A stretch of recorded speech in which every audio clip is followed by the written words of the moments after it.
For a while now, Wish TV's Randall Newsom has been bringing you the heroic and sometimes heartbreaking stories of the people most vulnerable to colorectal cancer. Our first responders, especially firefighters, are often in direct line of fire or this disease. They tell News 8 when it comes to colon cancer, everyone should approach this disease with a sense of urgency. It's been a little more than a year since I sat down with Greg Vincent in this exact spot. I'm feeling good, feel better. I think the last time we were here, I was getting ready to start radiation. Greg had just begun his fight with colon cancer, a fight one doctor thought he was far too young to be facing. His words to me were, we'll do the colonoscopy, but I'm confident that I'll be able to send you home and tell you that you have nothing to worry about, and I'll see you back in 10 years. I mean, to be honest, the day before my colonoscopy, I almost canceled it. I ended up being stage 3 because it had gotten into two lymph nodes. There's only one day that sticks out more in his journey, the day he found out he was cancer-free. Overwhelmed with relief.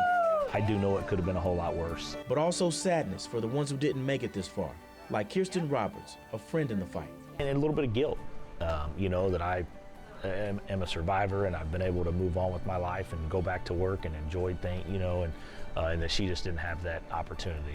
Now Greg wants to use his new platform as a survivor to warn his fellow first responders.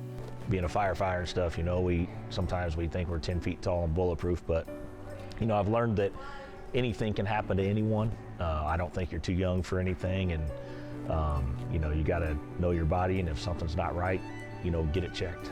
A notion these three also share. I'm one of those people who, I don't like hiding it. I want to talk about it. I want people to understand it. I want fellow firefighters to understand the risks. In 2014, Bill started experiencing what he thought were mild abdominal problems. 3 years later, he would find out it was much more serious. As a firefighter, my greatest concern was, Doc, am I going to be able to continue to do this job that I love?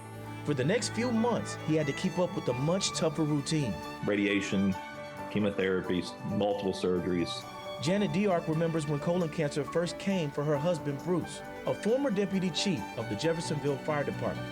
He was trying to lose weight, but not trying hard. It was a little easier than it should have been. 49 years old and healthy, he thought he was feeling flu-like symptoms along with some stomach pain. Bruce went to a nearby clinic to get it checked out. A nurse there recommended a scan.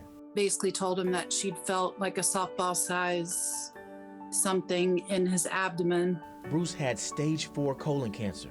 It eventually metastasized to his sacrum,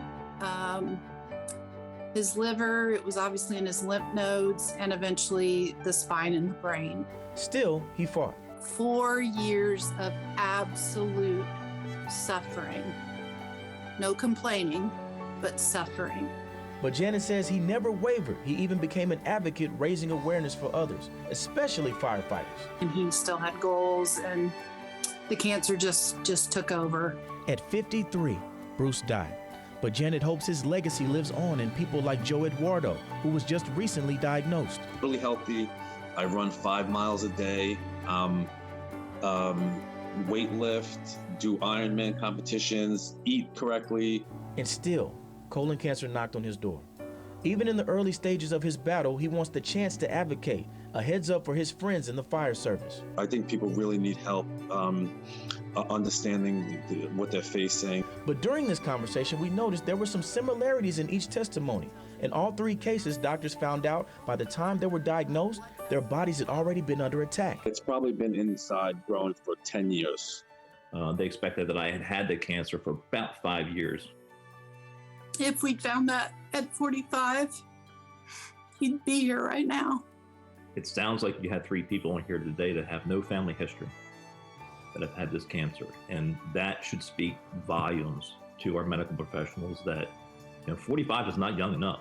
Dr. Stephen Moffitt is one of the leaders in bringing more attention to the links between colon cancer and firefighters. Cancer is a greater cause of death and disability than heart disease at this point. It used to be heart disease, now it's cancer. The incidence of cancer in firefighters is greater than the U.S. population. All the more reason for our heroes to get checked early and often. What you don't know is very dangerous. Dr. Moffitt says across the country, he's seeing more firefighters getting checked before they turn 50. I think certainly with the move to look at 45 years old as the screening, and then other organizations are potentially talking about 40. Even the slightest symptom we cannot ignore because it is becoming so prevalent in our younger people. Hit it head on, go full blast. One of the best moments of this talk was watching complete strangers become new friends. Joe, hats off to you, buddy. You know, you caught it early. You didn't ignore it. Go strong, go hard.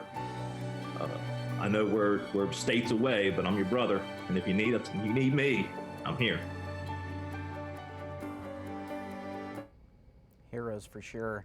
If you're curious why firefighters are vulnerable, Dr. Moffitt said it's a combination of things, starting with the toxins and carcinogens in the air during a fire. It gets in their gear and then on their clothes, and as a result, they take it with them. Now it's just a matter of taking the next step to protect our first responders even further.